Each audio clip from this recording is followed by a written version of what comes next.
Or George Sequel, for he can write and read. How are your neighbor, Sequel? God hath blessed you with a good name. To be a well-favored man is a gift of fortune, but to write and read comes by nature. Both wit, Master Constable. You have. I knew it would be your answer. Well, for your favor, sir, why, God give thanks. And make no boast of it. And for your reading and writing, let that appear when there is no need for such vanity. You are thought here to be the most senseless and fit man to be constable. Therefore, bear you the lantern.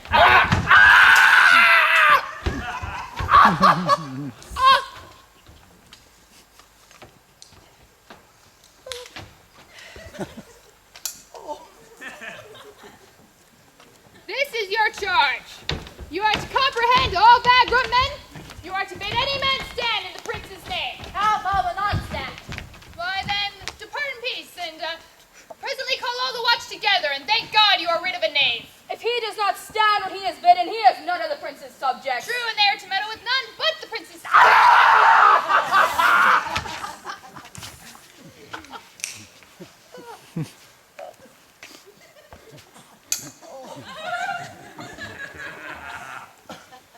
You are to also make no noise in the street, for the watch to babble and to talk is most tolerable and not to be endured. We would rather sleep than talk. We know what belongs to a watch. Why, you speak like a most ancient and most quiet watchman, for I cannot see how sleeping should offend. Only have a care that your bills not be stolen. Well, you are to call at all the alehouses and bid those that are drunk get them to bed. How if they will not? Well, then let them alone till they are sober, and if they make you not then the better answer, why, the more is for your own. Well, sir. If you meet a thief in the night, you may expect by virtue of your office to be no true man. And for such kind of men, the less you meddle or make with them, the more is for your honesty. If we know him to be a thief, sir, shall we not lay hands on him? Truly, by your office you may, but I think they that touch pitch be defiled. If you take a thief, you may let him show himself what he is and steal out of your company. Well, you have always been called a merciful man, partner. True, I will not hate a dog by my will, and much more an honester man for it. Well, if you hear a child cry in the night, you must call to the nurse and bid her still it. How if the nurse be asleep and will not hear us? And then depart in peace, and let the child wake her with crying, for the ewe that will not hear a lamb when it bays will never answer a calf when he bleats. 'Tis very true. This is the end of the charge.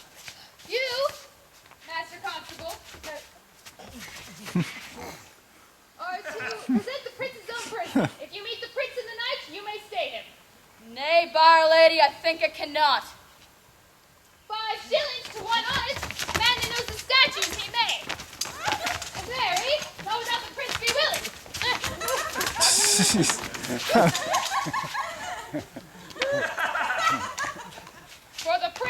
For the watch ought to offend no man. And it is an offense to stay a man against his will. Byre lady, I think it be so.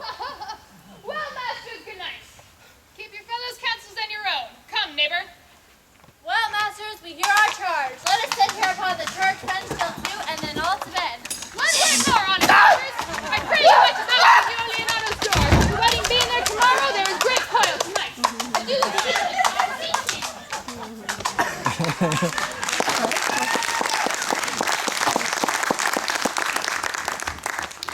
Conrad! Peace, Sir Not. Conrad, I say! Here, man. I'm at thy elbow. Mass, and my elbow itched. Thought there would a scab follow. I will owe thee an answer for that. And now forward with thy tale. Stand thee close then, and I will, like a true drunkard, utter all to thee. Some treason, masters. Yes, and gloves.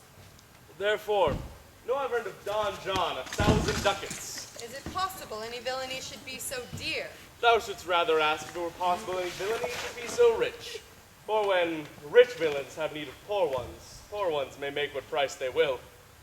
I wonder at it. That shows thou art unconfirmed.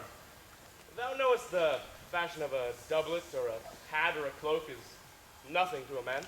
Yes, it is apparel. I mean the fashion. Yes, the fashion is the fashion. I may as well say the fool's the fool. But seest thou not what a deformed thief this fashion is? I know that deformed. He's been a vile thief this 7 years. He walks up and down like a gentleman. I know his name. Dost thou not hear somebody? No. It was the vein on the house. Seest thou not, I say, what a deformed thief this fashion is? How giddily it turns about all the hot bloods between 14 and 5 and 30. Sometimes fashioning them like the Pharaoh's soldiers in the Riki painting. Sometimes like the God Bel's priests in the old church window. And sometimes like the shaven Hercules in the besmirched, worm-eaten tapestry, where his codpiece is as massy as his club. All this I see, and I see that the fashion wears out more apparel than the man. But art not thou thyself giddy with the fashion too, as thou hast shifted from thy tale into telling me of the fashion? Not so neither.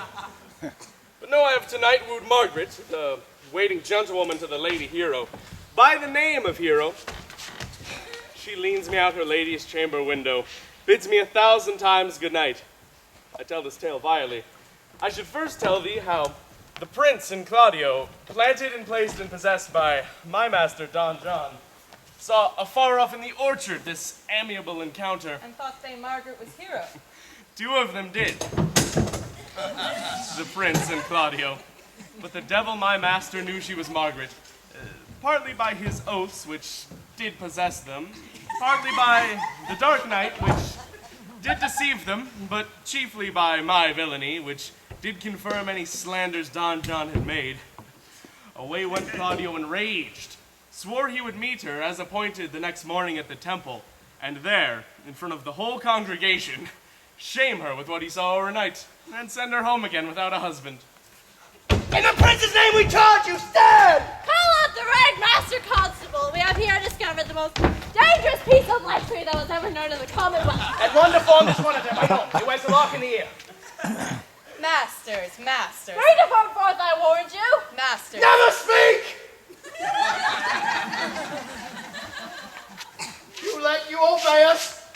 Now, come with us. We're like to prove a goodly commodity, being taken up of these men's bills. Commodity in question, I warned you. Come. We'll obey you.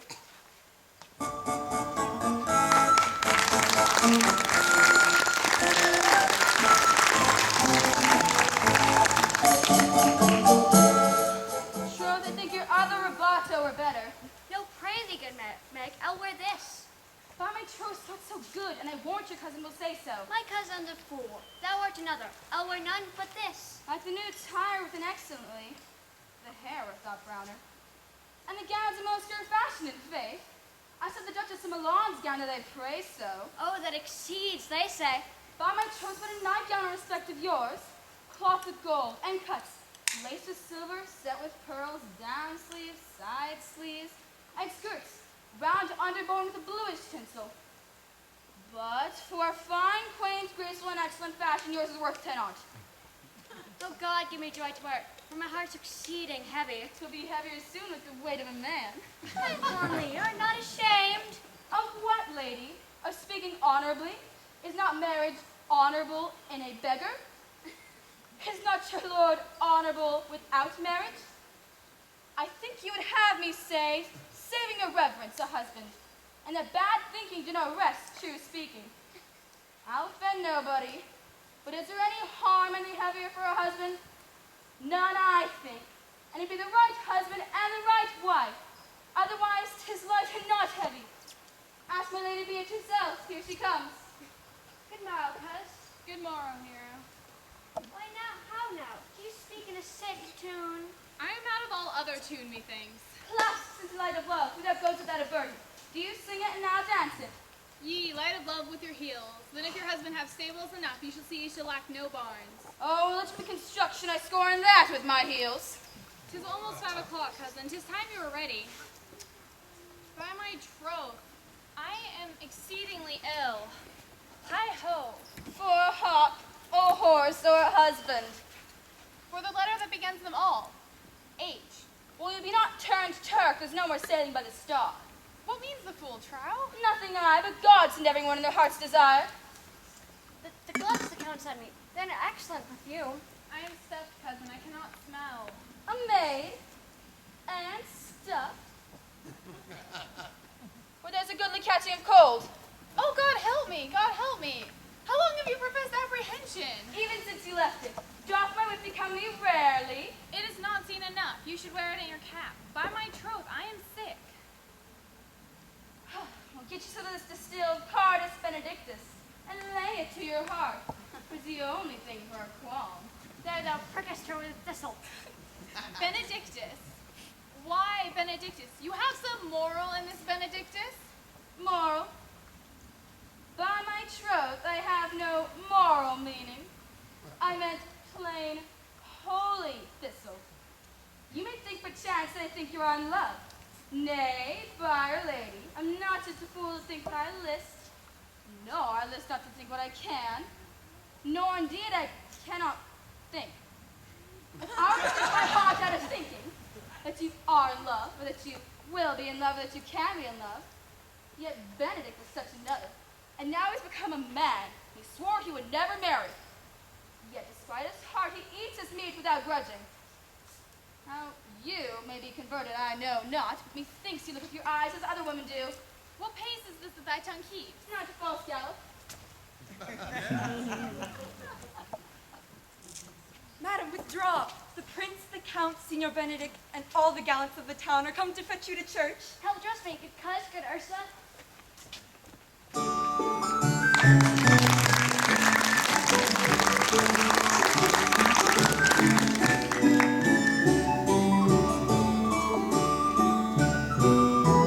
What would you with me, honest neighbor? Marry, sir, we would have some confidence with you that discerns you nearly. Brief, I pray you. You see this busy time with me? Marry, this it is, sir. Yes, in truth it is, sir. What is it, my good friends? Good man Burgess, sir, speaks a little off the matter. An old man, sir, and his wits are not so blunt as God help I would desire they were, but honest as the skin between his brows. Well, I have not been an honester man, and is the old man no honester than I. Comparisons are odorous palabras, neighbor Burgess. Neighbors, you are tedious. It pleases your worship to say so, yet we're the poor duke's officers. But for my own part, if I were as tedious as a king, I could find it in my heart to bestow it all upon your worship. All thy tediousness on me, huh? Yea, and 'twere 1,000 pounds more, for I hear as good exclamation on your worship as any man in the city. And though I be but a poor man, I'm glad to hear it. So am I. I would fain know what you have to say. Marry, sir, our watch tonight have taken a couple of errant knaves as any in Messina, and we have brought them before your worship. A good old man, sir, he will be talking. As they say, when the age is in, the wit is out. God help us, it is a world to see. Well said in faith, neighbor Burgess. 2 men ride of a horse, 1 must ride behind. But a good faith, a good soul in faith, sir, by my troth he is, as ever broke bread. But God is to be worshipped, all men are not alike. Indeed, neighbor, he comes too short of you. Gifts that God gives. I must leave you.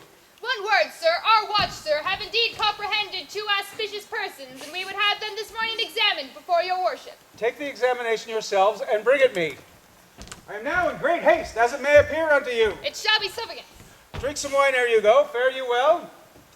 My lord, they stay for you to give your daughter to her husband. I'll wait upon them. I am ready. Go, get you Francis Seacole. Have him bring his pen and ink or into the gaol. We are now to examination these men. And we must do it wisely. We will spare for no witch, I warrant you. Only get the learned writer and have him set down our excommunication and meet me at the jail.